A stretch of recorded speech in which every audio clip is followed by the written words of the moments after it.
Everybody, my name is Susie Taylor. I'm director of the Science Math Resource Center. We are a STEM outreach center in the Department of Education at MSU. And today I'm going to share a short video about one of my favorite topics, which is citizen science. I'm actually going to share a couple slides with you here, so give me just a moment while I pull those up. Alrighty, here we go. So the title of the presentation is Citizen Science Across the Curriculum, because I want everybody to know that this is not just for science classrooms. In fact, the concept of citizen science can really apply to any classroom and a lot of informal education settings as well. So first off, let's start with what is citizen science? So basically, it's when ordinary people collect information that is then shared back with the scientific community. So these can be situations that really help a community. That could be a big question that a scientist is trying to solve and just doesn't have enough person power to get that done. But it's basically anybody, anytime who's helping out with science. So citizen science typically, like I said, are just ordinary people. They don't have specialized training, and they really help to advance scientific research. We're going to show a couple examples of how that's done in just a moment, but I also wanted to share that when you or students or other people in your community are doing citizen science, they're able to also practice all these other skills of asking questions or analyzing data or communicating about science and about research. So why is citizen science important? As I mentioned, this really brings together a lot of people to help out and oftentimes to collect information that scientists just can't do on their own. These are just a couple of examples. So the birding community is kind of one of the original citizen scientist communities. eBird is an app you may have heard of where people who are out looking for birds can share photos and identifications, and that helps scientists know the locations and patterns of birds all across the world. So through citizen scientists, we've learned that bird populations have declined by 50%. We learned that birds are breeding earlier. This is an interesting citizen science project. We know that more than 50 types of bacteria live in your belly button. We also learn a lot about plants, when they're flowering, where they're growing. We've learned there are a couple citizen science astronomy programs. We've learned about a new type of aurora in the night sky, another Jupiter-sized planet. And then a cool project is about mosquito habitat. We've learned that an invasive mosquito species have now arrived in Germany. Here's just a little bit more about the benefits of citizen science. Again, it broadens the scope of who participates. It helps accelerate research. The participants themselves, even down to the youngest kids, are learning about science and science reasoning. And again, we're going to show how that applies in different types of classrooms. So this is one more advantage of citizen science. When you have a lot of people who are working on a project, it's almost like having a free research lab. So in one weekend in 2019, citizen scientists logged over 2,500 hours that would have taken the equivalent of 3.5 months of a lab. So you can only imagine how beneficial that is to researchers. I really want to stress that anyone can do citizen science. We're speaking kind of to an education community, so I want you to think about every child of every age, every type of class. It's a great way to involve families and community members as well. So how to get started.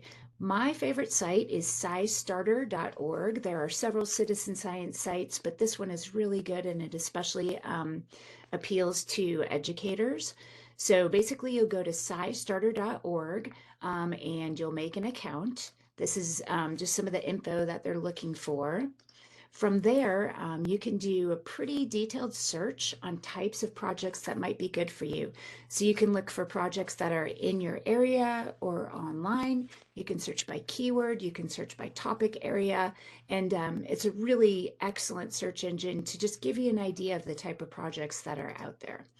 Here are a couple that are really popular, and just to show you kind of the range of things that might pop up. The Great Sunflower Project is one about pollinators, butterflies and other pollinators. Caterpillar Counts is a fun one.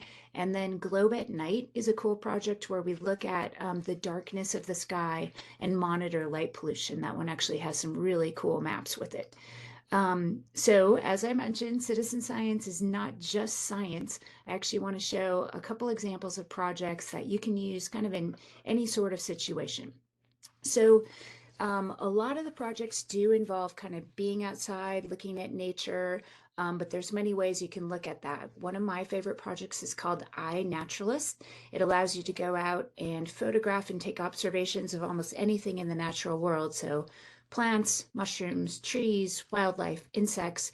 What's cool is that there's a giant community of users who are constantly monitoring iNaturalist. And if you upload a photo of, say, a grasshopper, as we did here, um, I would say within sometimes a few hours, but typically less than a day, somebody around the world will identify that insect, and then other people will kind of verify the identification as well. So it's not just giving the information, but it's kind of becoming part of a community.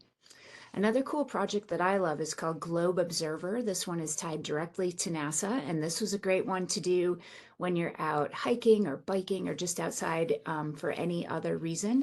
There are several different protocols. One is for looking at clouds, one's about mosquito habitat mapping, one's about land cover, and one's about tree height.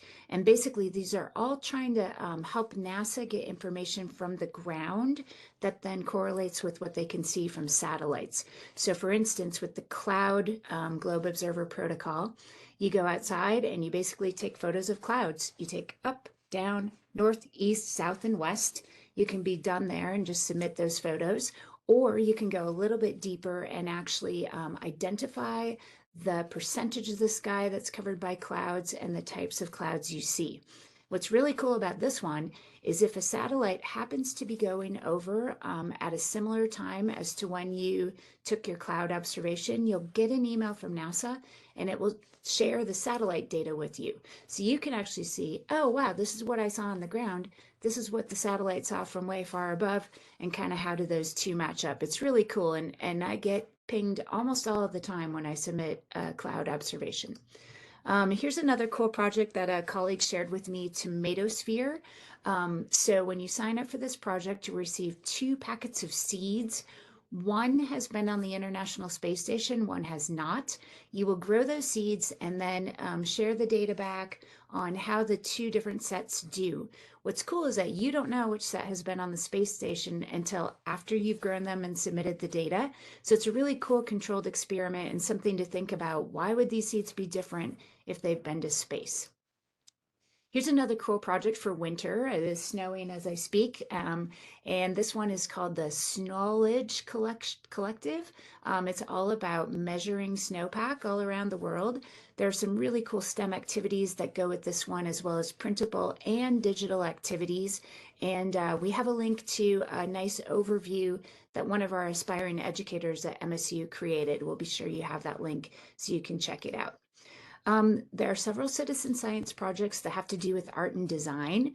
And I've mentioned just a few of them here. One that I'm quite interested in, and because it's changing all the time, the Smithsonian Institution has tons of historical archives, and they look for people who can help transcribe some of those old archives and so that they can be in a digital format and useful to the museum.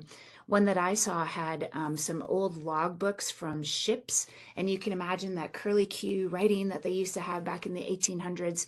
It's really hard for a computer to read that, so they ask just regular people to help transcribe these ship logs, and then they become part of a digital record for the museum. And there are some other ones here. The debris to art sounds pretty cool, where you pick up litter and turn it into art. Here's a couple projects that fall into the social sciences and languages area. Lingo Boingo is one about identifying different languages, and then linguistic landscaping is one where you take pictures of signs all around the world and look at the way that their public handwriting. Both of these projects are found in SciStarter as well. Here's a couple cool projects that go into health and social emotional learning.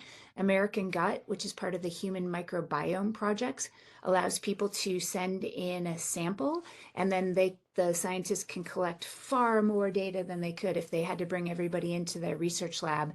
And then this one is cool, the World Gratitude Map.